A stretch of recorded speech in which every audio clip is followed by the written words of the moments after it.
सभी पुरुष और स्त्रियां अत्यंत विषाद के वश हो रहे हैं। स्वामी श्री रामचंद्र जी माता कौशल्या के पास गए। उनका मुख प्रसन्न है और चित्त में चौगुना चाव उत्साह है।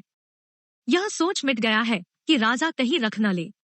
श्री राम जी को राजतिलक की बात सुनकर विषाद हुआ था कि सब भाइयों को छोड़कर बड़े भाई मुझको ही राजतिलक क्यों होता है। अब माता कैकेयी की आज्ञा और पिता की मौन सम्मति पाकर वह सोच मिट गया।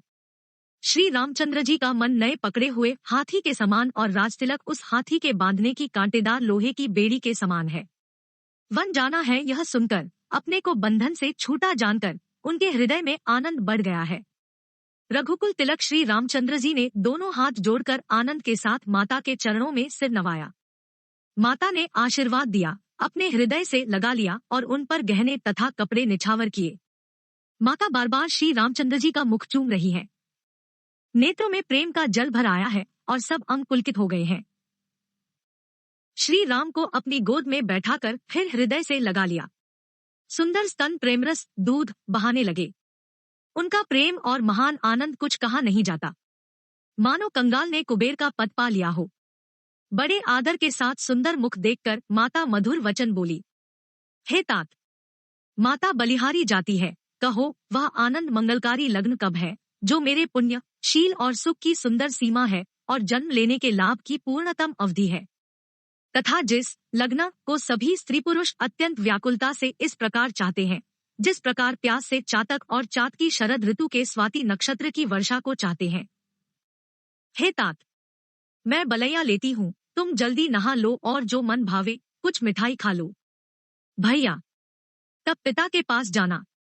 बहुत देर हो गई है, माता बलिहारी जाती है। माता के अत्यंत अनुकूल वचन सुनकर जो मानो स्नेह रूपी कल्पवृक्ष के फूल थे, जो सुख रूपी मकरंद पुष्परस से भरे थे और श्री राजलक्ष्मी के मूल थे, ऐसे वचन रूपी फूलों को देकर श्री रामचंद्र जी का मन रूपी भौंरा उन पर नहीं भूला। धर्मधुरीन श्री रामचंद्र जी ने धर्म की गति को जानकर माता से अत्यंत कोमल वाणी से कहा, हे माता, पिताजी ने मुझको वन का राज्य दिया है जहाँ सब प्रकार से मेरा बड़ा काम बनने वाला है। हे माता, तू प्रसन्न मन से मुझे आज्ञा दे जिससे मेरी वन यात्रा में आनंद मंगल हो। मेरे स्नेहवश भूलकर भी डरना नहीं। हे माता, तेरी कृपा से आनंद ही होगा। 14 वर्ष वन में रहकर पिताजी के वचन को प्रमाणित सत्य कर फिर लौटकर तेरे चरणों का दर्शन करूंगा। तू मन को म्लान दुहखी न कर।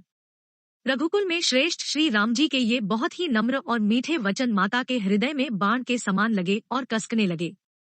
उस शीतल वाणी को सुनकर कौशल्या वैसे ही सहमकर सूख गई जैसे बरसात का पानी पड़ने से जवासा सूख जाता है। हृदय का विषाद कुछ कहा नहीं जाता। मानो सिंह की गर्जना सुनकर हिरनी विकल हो गई हो। नेत्रों में जल भर आया, शरीर थरथर कांपने लगा। मानो मछली मांजा पहली वर्षा का फेन खाकर बदहवास हो गई हो। धीरज धरकर पुत्र का मुख देखकर माता गदगद वचन कहने लगी, है तात, तुम तो पिता को प्राणों के समान प्रिय हो। तुम्हारे चरित्रों को देखकर वे नित्य प्रसन्न होते थे। राज्य देने के लिए उन्होंने ही शुभ दिन शोधवाया था। फिर अब किस अपराध से वन जाने को कहा? हे तात, मुझे इसका कारण सुनाओ। सूर्यवंश रूपी वन को जलाने के लिए अग्नि कौन हो गया? तब श्री रामचंद्र जी का रुख देखकर मंत्री के पुत्र ने सब कारण समझाकर कहा। उस प्रसंग को सुनकर वे गूंगी जैसी चुप रह गई। उनकी दशा का वर्णन नहीं किया जा सकता। न रख ही सकती है, न यह कह सकती है कि वन चले जाओ। दोनों ही प्रकार से हृदय में बड़ा भारी संताप हो रहा है। मन में सोचती है कि देखो, विधाता की चाल सदा सबके लिए टेढ़ी होती है। लिखने लगे चंद्रमा और लिखा गया राहु। धर्म और स्नेह दोनों ने कौशल्या जी की बुद्धि को घेर लिया। उनकी दशा साप छूंद की सी हो गई। वे सोचने लगी कि यदि मैं अनुरोध हठ करके पुत्र को रख लेती हूँ तो धर्म जाता है और भाइयों में विरोध होता है, और यदि वन जाने को कहती हूँ तो बड़ी हानि होती है। इस प्रकार के धर्म संकट में पड़कर रानी विशेष रूप से सोच के वश हो गई। फिर बुद्धिमती कौशल्या जी स्त्री धर्म पातिव्रत धर्म को समझकर और राम तथा भरत दोनों पुत्रों को समान जानकर सरल स्वभाव वाली श्री रामचंद्र जी की माता बड़ा धीरज धरकर वचन बोली, हे तात, मैं बलिहारी जाती हूँ, तुमने अच्छा किया। पिता की आज्ञा का पालन करना ही सब धर्मों का शिरोमणि धर्म है। राज्य देने को कहकर वन दे दिया, उसका मुझे लेश मात्र भी दुख नहीं है। दोहक तो इस बात का है कि तुम्हारे बिना भरत को, महाराज को और प्रजा को बड़ा भारी क्लेश होगा। हे तात, यदि केवल पिताजी की ही आज्ञा हो तो माता को पिता से बड़ी जानकर वन को मत जाओ, किंतु यदि पितामाता दोनों ने वन जाने को कहा हो तो वन तुम्हारे लिए सैकड़ों अयोध्या के समान है। वन के देवता तुम्हारे पिता होंगे और वन देवियां माता होंगी। वहां के पशु पक्षी तुम्हारे चरण कमलों के सेवक होंगे। राजा के लिए अंत में तो वनवास करना उचित ही है। केवल तुम्हारी सुकुमार अवस्था देखकर हृदय में दोहक होता है। हे रघुवंश के तिलक, वन बड़ा भाग्यवान है और यह अवध अभागा है जिसे तुमने त्याग दिया। हे पुत्र, यदि मैं कहूँ कि मुझे भी साथ ले चलो तो तुम्हारे हृदय में संदेह होगा कि माता इसी बहाने मुझे रोकना चाहती है। हे पुत्र, तुम सभी के परम प्रिय हो, प्राणों के प्राण और हृदय के जीवन हो। वही प्राणाधार तुम कहते हो कि माता, मैं वन को जाऊं और मैं तुम्हारे वचनों को सुनकर बैठी पछताती हूँ। यह सोचकर झूठा स्नेह बढ़ाकर मैं हट नहीं करती। बेटा, मैं बलैया लेती हूँ, माता का नाता मानकर मेरी सुध भूल न जाना। हे गोसाई, सब देव और पितर तुम्हारी वैसी ही रक्षा करें जैसे पल के आंखों की रक्षा करती है। तुम्हारे वनवास की अवधि 14 वर्ष जल है, प्रियजन और कुटुंबी मछली है। तुम दया की खान और धर्म की धुरी को धारण करने वाले हो। ऐसा विचार कर वही उपाय करना जिसमें सबके जीते जी तुम आ मिलो। मैं बलिहारी जाती हूँ, तुम सेवकों, परिवार वालों और नगर भर को अनाथ करके सुखपूर्वक वन को जाओ। आज सबके पुण्यों का फल पूरा हो गया। कठिन काल हमारे विपरीत हो गया। इस प्रकार बहुत विलाप करके और अपने को परम अभागिनी जानकर माता श्री रामचंद्र जी के चरणों में लिपट गई। हृदय में भयानक दुहसा संताप छा गया। उस समय के बहुविध विलाप का वर्णन नहीं किया जा सकता। श्री रामचंद्र जी ने माता को उठाकर हृदय से लगा लिया और फिर कोमल वचन कहकर उन्हें समझाया।